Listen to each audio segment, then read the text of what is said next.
Bon, salut la compagnie, j'espère que vous allez tous bien. Ça fait longtemps que je suis pas venu sur la chaîne, donc j'ai pas partagé de vidéo. Là c'est le jour J, je suis de retour au Mans Classique. Donc là on vient juste d'arriver, je commence direct l'intro de la vidéo comme ça.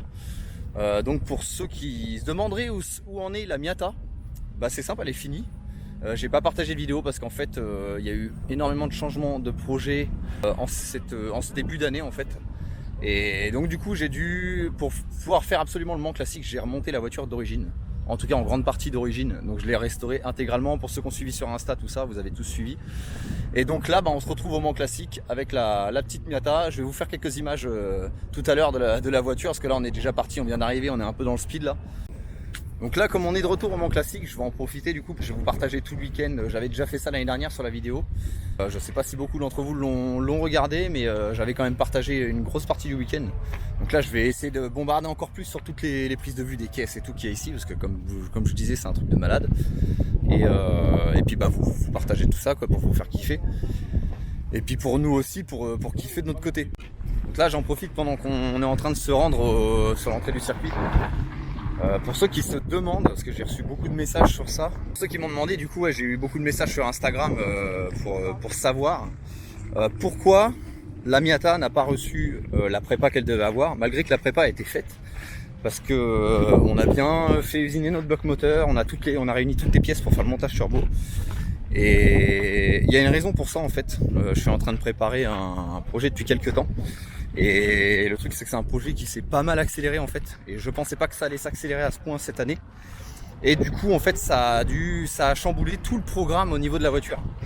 Donc c'est pour cette raison qu'aujourd'hui la voiture a été remontée d'origine. Et je vous en parlerai plus en détail en fin de cette vidéo, donc après le week-end. Là pour l'instant je vais vous faire kiffer, je vais vous partager tout ça au max. Et je vous ferai un débrief en fait pour vous expliquer la situation et que vous puissiez, je l'espère, comprendre les raisons du fait que la Miata a été remontée d'origine. Parce que je sais qu'apparemment c'est un projet qui avait l'air d'intéresser pas mal de monde, parce que j'ai eu beaucoup de questionnements quand même. Et d'ailleurs je vous remercie tous pour ceux qui suivent, ça fait quand même super plaisir. Mais voilà, donc je vais vous faire un débrief sur tout ça, vous inquiétez pas, je vais vous expliquer la raison. Et je pense que vous allez comprendre le pourquoi du comment. Donc là, je vous recapte tout à l'heure dès qu'on arrive sur l'entrée du circuit. Et puis je vais vous faire quelques belles images.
Bon, du coup jour numéro 2, donc bon je vous ai pas fait trop d'images hier, parce que hier le temps en fait on est arrivé, il a pas fait forcément un temps de ouf. D'ailleurs ce matin c'est pas dingue non plus là. Et puis hier soir on s'est quand même pas mal reposé et tout, parce qu'on était rincé en rentrant. Et là donc on est arrivé le samedi matin, c'est la parade Porsche, enfin le Porsche classique. Donc, je vais vous montrer quelques images de tout ce qu'il y a devant moi. C'est fou.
Bon, donc nous voilà le dimanche. J'ai pas fait trop de gros discours en fait dans la vidéo. Je voulais surtout vous balancer des images de ce week-end.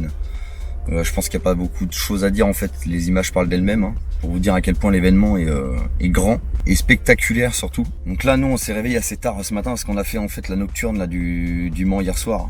Et on a voulu vraiment voir la course de nuit parce que c'est là que c'est vraiment le plus impressionnant. Donc pour ceux qui chercheraient le moment le plus impressionnant à voir, c'est vraiment la nuit, parce que la nuit vous avez les retours de flammes et tout derrière les caisses, et c'est même au niveau sonore, c'est vraiment spectaculaire, c'est incroyable. Et en plus il fait frais et ça fait du bien, on sent que les voitures marchent mieux. Donc là on revient passer quelques petites heures, bon on va peut-être rester encore 2 heures là avant de repartir, de reprendre la route, avec la petite Miata, comme vous pouvez voir je suis dedans. D'ailleurs je vous ai pas fait le tour de la voiture, je vous ferai ça comme promis en début de vidéo, je vous ferai ça au retour, dès que je vais être de retour à mon atelier. Je vais vous montrer un peu tout ça et vous expliquer du coup la fameuse raison pour laquelle la Miata n'a pas de turbo et pourquoi la Miata est en grande partie d'origine. J'ai hâte de vous exposer le projet et vous expliquer toutes les raisons. Donc voilà, donc je vais aller prendre un peu de bon temps là sur le circuit, histoire de passer ces dernières heures de ce super week-end. On a eu une météo qui n'était pas forcément trop favorable le vendredi. On s'est fait un peu laver. Le samedi matin aussi c'était un peu pluvieux. Et ça allait, c'était pas non plus, c'était pas dramatique, hein, on n'a pas eu un déluge non plus.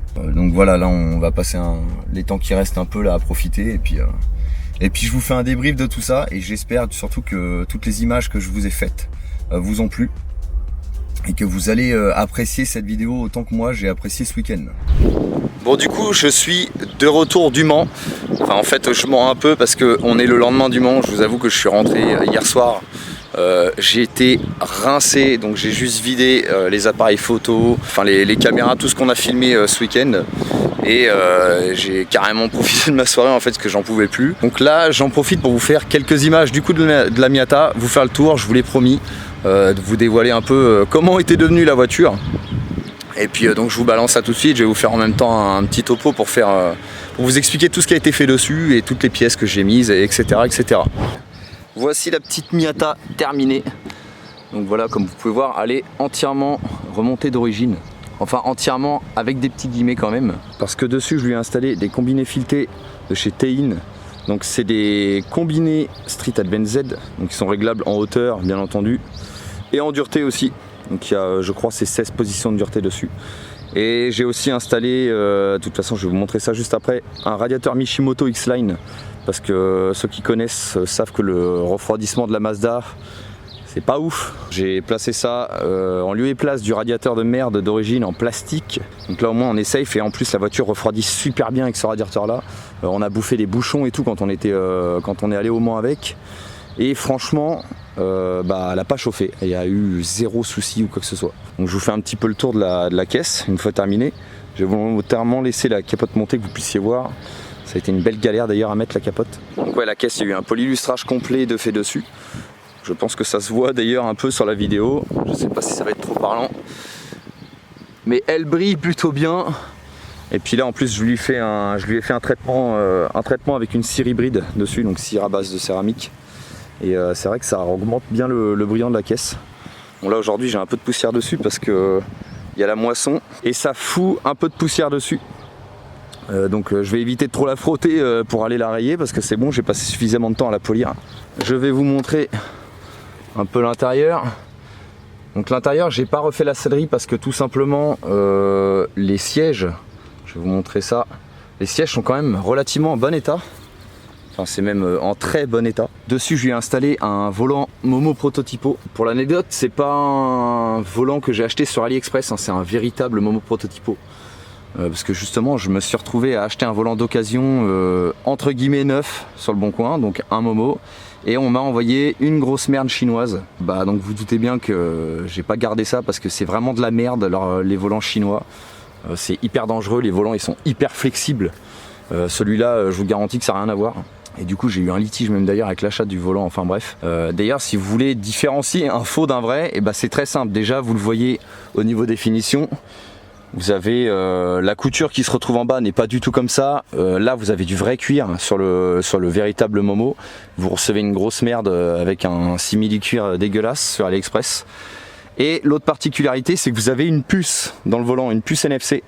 Donc en fait, vous approchez votre téléphone, vous le mettez en mode NFC et votre téléphone va vous envoyer vers un lien de conformité en détectant la puce. Donc ça, c'est à savoir. Et maintenant, on va passer donc du côté du moteur. Donc là, c'est pareil, pour ceux qui ont suivi, le moteur a été entièrement révisé. Je dis bien révisé et pas rebuild, parce que je vois trop souvent d'annonces de caisse. Les gars parlent de rebuild moteur alors qu'ils ont changé le joint du papillon d'admission, enfin bref. Donc là, le moteur il a été ouvert. J'ai contrôlé tout ce qui était contrôlable et il y a eu un rodage culasse complet, c'est-à-dire que déjà tous les joints moteurs ont été changés, déjà d'une, y compris les joints de la transmission d'ailleurs. Donc j'ai changé tout ça à neuf. Donc rodage culasse. Donc joint de culasse neuf bien entendu, faisceau de bougie neuve, bobine renforcée, enfin bref, je lui ai fait la totale pour que cette voiture puisse parcourir le monde entier s'il y a besoin. Donc voilà, comme je disais, j'ai installé le radiateur Mishimoto X-Line dessus et d'ailleurs il favorise vraiment bien le refroidissement, c'est un super investissement pour ceux qui hésitent. Pour ce qui est des choses qui me restent à faire, il me reste un pare-chaleur pour le collecteur à faire. Alors j'ai bien pensé à racheter un pare-chaleur d'origine Mazda. Le problème, pour ceux qui connaissent, encore une fois de plus, les pare-chaleurs d'origine Mazda, ils vibrent. Donc je vais fabriquer un pare-chaleur en aluminium, un peu plus épais bien entendu, et bien fixé sur le collecteur pour éviter de diffuser trop de chaleur. Donc ça fait partie des choses qui me restent à faire. Au niveau modif, j'ai supprimé le système de dépression en fait. C'est toujours présent, hein, le canister pour les vapeurs d'essence est toujours là, c'est juste pour l'esthétique entre guillemets, hein, pour avoir le truc d'origine. Mais sinon ça a été supprimé parce que c'est une vraie usine à merde ce truc. Donc là elle tourne vraiment à merveille et c'est même dingue comment elle tourne super bien. Faut savoir que cette caisse de base, quand je l'ai eue, elle avait 76 000 km. Elle a toujours 76 000 km d'ailleurs, malgré qu'elle ait été restaurée entièrement. Donc on avait déjà une bonne base de travail. Donc là voilà, tout a été vraiment changé, hein. J'ai mis émetteur, récepteur d'embrayage neuf, toutes les durites de frein, j'ai refait les durites à neuf parce que il y en avait qui étaient cassées, en tout cas qui étaient en très mauvais état et qui ont cassé quand je les ai démontés. Tout ce qui est des durites rigides. Donc là au moins j'ai tout refait, donc comme ça on est tranquille, il n'y a pas de souci à se faire là-dessus. C'est pareil pour ceux qui me connaissent un peu personnellement, vous savez que j'ai eu par le passé, j'avais eu une Golf 2 GTI 16S et j'ai failli crever, brûler dans la voiture avec ma femme, et à cause de quoi? D'une batterie qui est de ma faute, que j'avais mal fixée. En plus un pote m'avait prévenu à l'époque sur un Rasso, il m'avait dit ouais ta batterie elle bouge, fais attention. Et en fait on est reparti du Rasso, la caisse tout simplement elle est partie en fumée de tout l'avant. Donc on a réussi à la sauver, enfin bref. Depuis je suis un gros stressé des batteries sur les voitures et j'ai fait un système de fixation. Vous m'excusez pour le bordel dans la voiture, hein, je reviens du Mans donc j'ai pas eu le temps de ranger. J'ai fait un système de fixation en fait, donc il y a une grosse assiette entre guillemets en aluminium boulonnée sur le plancher dans le coffre de la voiture, et je lui ai fait une grosse anse pareille boulonnée sur l'assiette elle-même boulonnée au plancher. Donc là je vous garantis que la batterie, vous pouvez faire des tonneaux avec la voiture, il n'y a pas de souci, c'est garanti, je garantis sa vie, la batterie va pas bouger, ça aucun détail là-dessus. Alors vous m'excusez, j'ai le voisin qui bricole, hein. Il est comme moi, donc il fait un peu de bruit. Ensuite au niveau des autres modifs sur la voiture, donc je lui ai fait une ligne d'échappement complète. Alors elle est en inox, sauf les silencieux, donc l'intermédiaire et le silencieux final, j'ai mis des silencieux en acier. Pourquoi? Parce que ça résonne beaucoup moins. Et de ce que j'ai pu entendre, j'ai vu pas mal de MX5, j'ai entendu pas mal de MX5 avec des lignes complètes en inox, ça résonne à mort et je trouve le bruit vraiment dégueulasse. La plupart que j'ai vu, je me posais même la question de comment j'allais pouvoir faire pour pas avoir un bruit de merde, parce que c'est vrai que ça résonnait vachement et c'est pas forcément beau, surtout sur du petit 4 cylindres comme ça. Pour rappel, c'est un 1,6 litre 16V et c'est vrai que là, le fait d'avoir joué sur ça, là, d'avoir mis des gamelles du coup en acier, c'est des gamelles avec un traitement haute température, hein, de toute façon je les ai fait venir de Suède.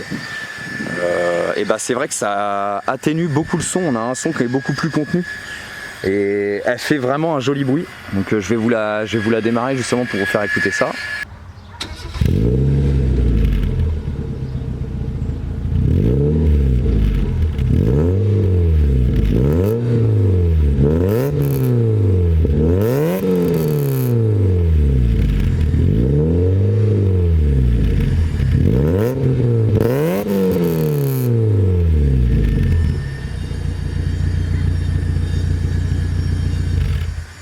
Donc voilà, ça reste relativement correct au niveau du bruit, même à rouler.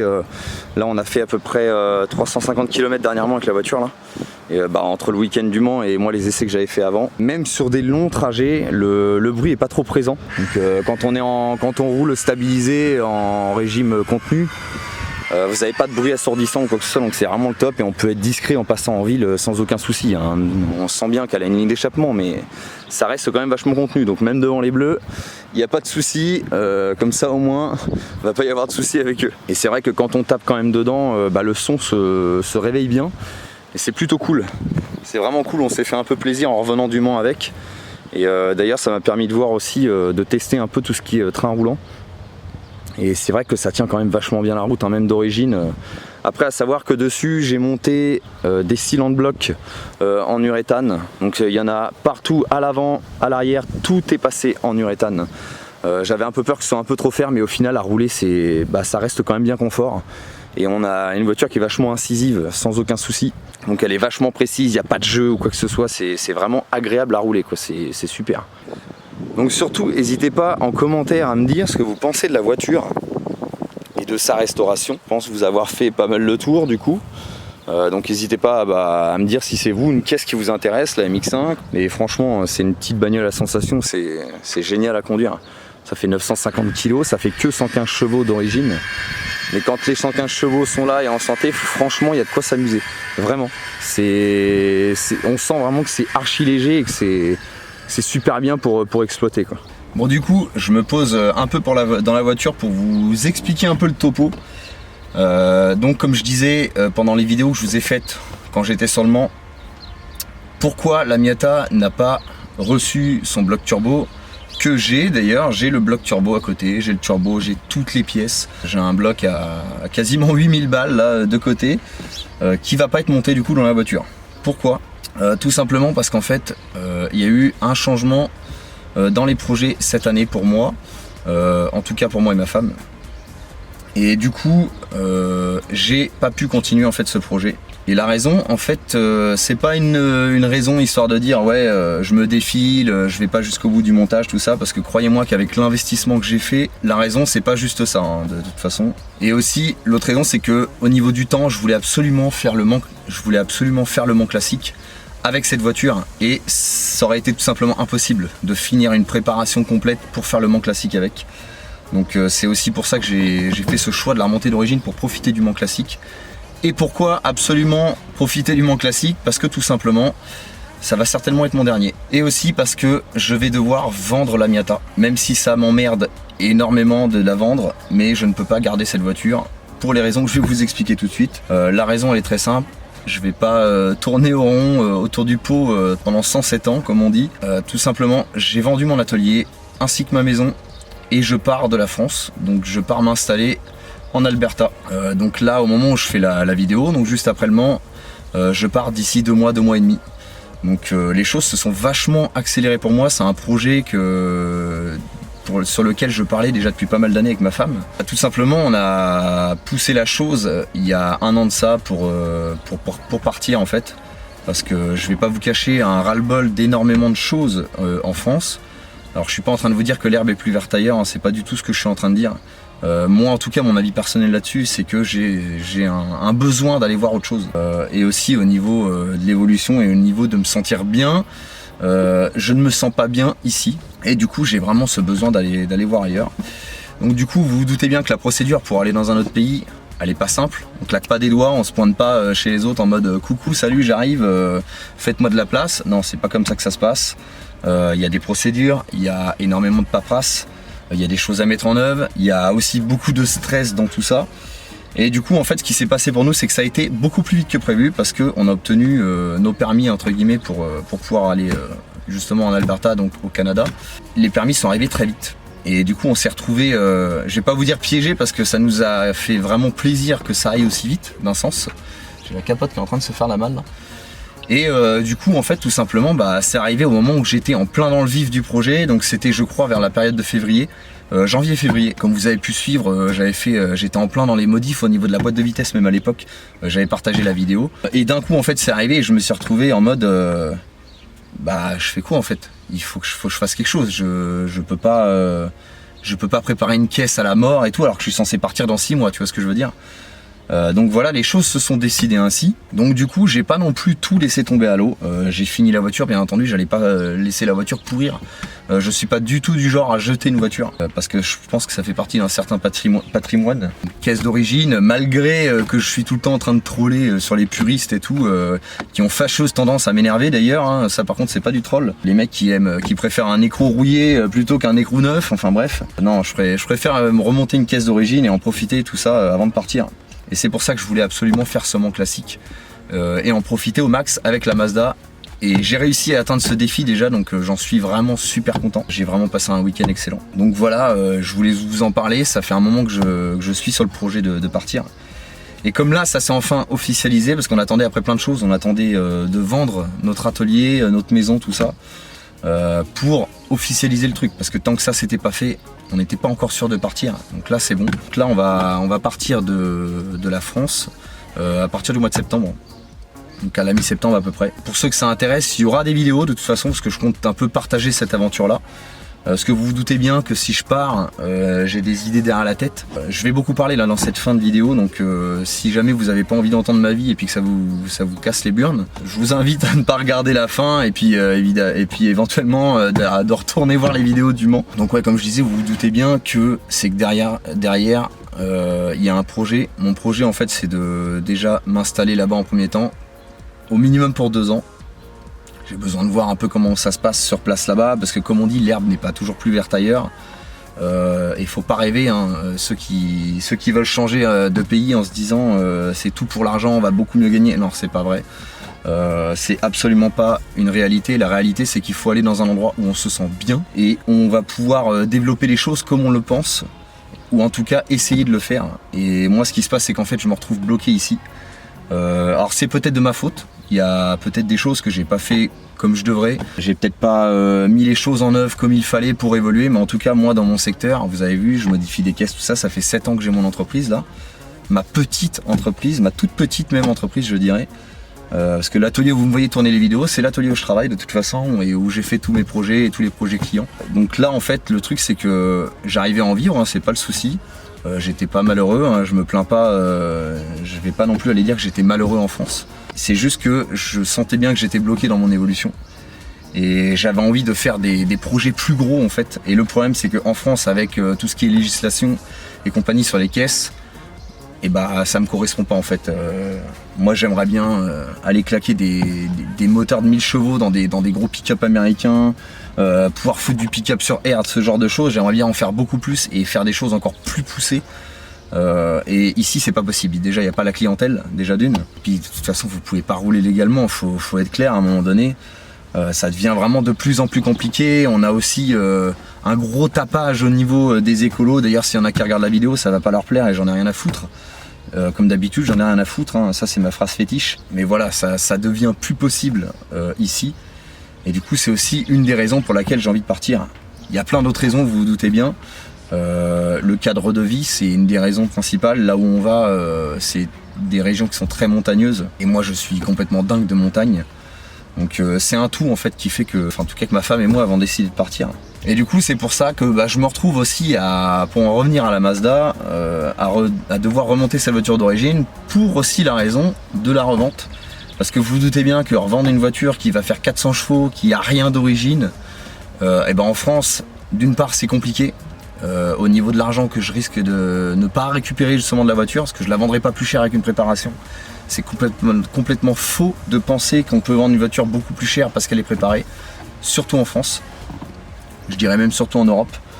Donc c'est pour ça aussi, c'est une raison financière pour laquelle j'ai remonté la voiture d'origine, c'est pour bien évidemment la vendre le mieux possible, parce que vous vous doutez bien que si je pars à l'autre bout de la terre, il faut que je parte avec de l'argent, je vais pas arriver là-bas les mains dans les poches, salut, je m'installe, c'est la fête.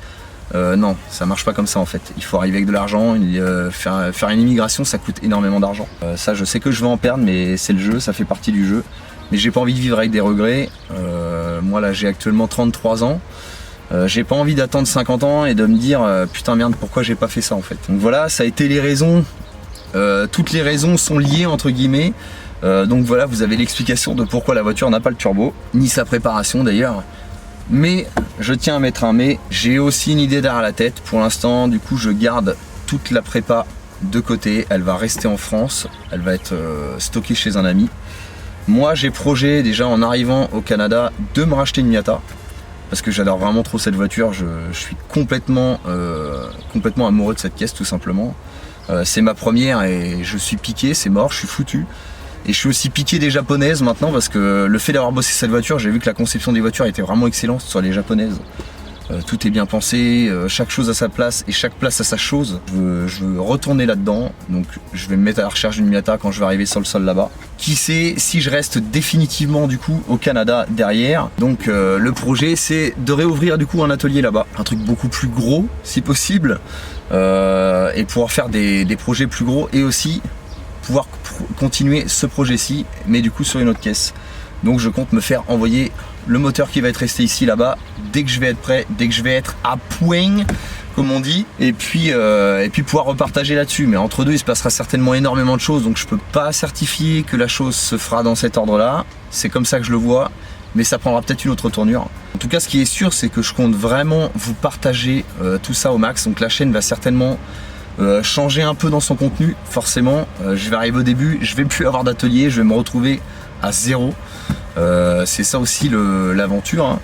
Donc je sacrifie tout ici pour tester des choses ailleurs, puis on verra ce que ça donne tout simplement. Donc c'est pour ça que le contenu risque quand même de pas mal changer, mais je compte vous partager toute l'aventure. Donc ça va être le départ, toutes mes escapades que je compte faire de là-bas, parce que je compte aussi beaucoup explorer de choses. Pour la petite anecdote, je suis aussi en train de voir pour aller faire le SEMA Show qui va se dérouler là en octobre. On en a parlé avec un pote, d'ailleurs s'il voit la vidéo, avec mon pote Olivier de chez Raptor. Lui il m'a dit qu'il allait au SEMA Show, donc je vais essayer de m'arranger pour me rendre là-bas, parce que c'est un truc que j'ai toujours rêvé de faire. Le SEMA Show, c'est, pour ceux qui connaissent, c'est un des plus gros événements custom au monde, si c'est pas le plus gros d'ailleurs. Donc ça va se passer fin octobre, donc je vais tout faire pour y aller et vous faire du coup un bête de compte rendu du week-end en vidéo, hein, bien entendu, parce que je compte aussi réinvestir un peu dans du matériel pour faire un peu plus de vidéos là-bas. Donc voilà, en gros l'idée c'est ça, c'est vraiment donc de vendre du coup la Miata. D'ailleurs pour ceux qui regardent cette vidéo qui seraient intéressés par la voiture, elle va être à vendre. Je parlerai pas de prix ici parce que c'est toujours sujet à critique. Donc ouais, si quelqu'un est intéressé par la voiture, n'hésitez surtout pas à me faire un message. Alors si quelqu'un est vraiment intéressé, s'il vous plaît, ne me faites pas perdre de temps. La voiture, vous vous doutez bien, j'ai tout refait dessus. Allez, je vais pas vous dire qu'elle est neuve, parce qu'une voiture elle a 31 ans, donc elle est forcément pas neuve, mais elle en est pas loin. Donc voilà, si vous êtes intéressé, n'hésitez pas à me contacter. Et donc voilà, pour vous exposer le truc, donc c'était la nouvelle de cette vidéo, c'était ça. Je sais que j'ai été longtemps à ne pas en parler, il y a beaucoup de gens qui m'ont posé des questions sur Instagram. Alors si je vous répondais pas, c'est pas que je fais la gueule, c'est pas que j'ai pas envie de vous répondre ou que je suis méprisant, c'est pas du tout ça. C'est juste que je me devais de garder le secret jusqu'au bout, tant que les choses n'étaient pas officialisées et pas certaines. Voilà, j'aime pas trop ça parler, je suis du genre à ne pas parler et plutôt passer aux actes. Je voulais pas avancer la chose tant que c'était pas officialisé, donc voilà, je sais pas si cette vidéo vous aura fait kiffer ou pas, en tout cas je l'espère. J'aurais voulu faire un peu plus de prise de vue au Mans ce week-end, parce que c'est vrai que je me rends compte que la vidéo, toutes les images que je vous ai balancées, elles sont pas si... C'est pas si long que ça en fait. J'ai profité vraiment de ce week-end à fond, j'ai pensé d'abord à moi, avant de penser à trop faire de vidéos. J'ai vraiment kiffé ce week-end. Comme c'est certainement le dernier que je fais, ou alors je reviendrai peut-être le faire, je prendrai peut-être l'avion pour refaire ça dans 2 ans. J'y réfléchis de toute façon pour revenir au Mans Classique, parce que c'est vraiment un événement de fou. Donc voilà, surtout pour ceux qui seraient intéressés pour suivre l'aventure qui va se dérouler ensuite pour nous au Canada, en Alberta. Donc on part pas au Québec d'ailleurs, je le précise parce que souvent tout le monde, quand on dit qu'on part au Canada, tout le monde croit qu'on part au Québec. Donc nous on va pas du côté francophone, donc on va pas être à l'est, on va être à plus de 3000 km de là, tout à l'ouest. Et au sud, on va être juste à côté de la frontière des États-Unis. On va être à 40 minutes à peu près. Donc c'est encore totalement différent de ce qu'on peut connaître comme le Québec, tout ça. Donc c'est pour ça que je compte vous partager beaucoup de choses là-dessus, et je pense qu'il y aura vraiment beaucoup de contenu à vous montrer sur ça. Donc voilà, surtout si ça t'intéresse de suivre les aventures, n'hésite pas à t'abonner. En cliquant aussi sur la petite cloche pour être averti, avoir une notif dès que je sors une vidéo. N'hésite pas aussi à t'abonner au compte Instagram, je partage toutes les stories, tout ça dès qu'il y a quelque chose de nouveau, donc je partage très régulièrement. Je vous dis à la prochaine, et la prochaine ce sera sur les aventures, mais à 8000 km d'ici. Allez, ciao.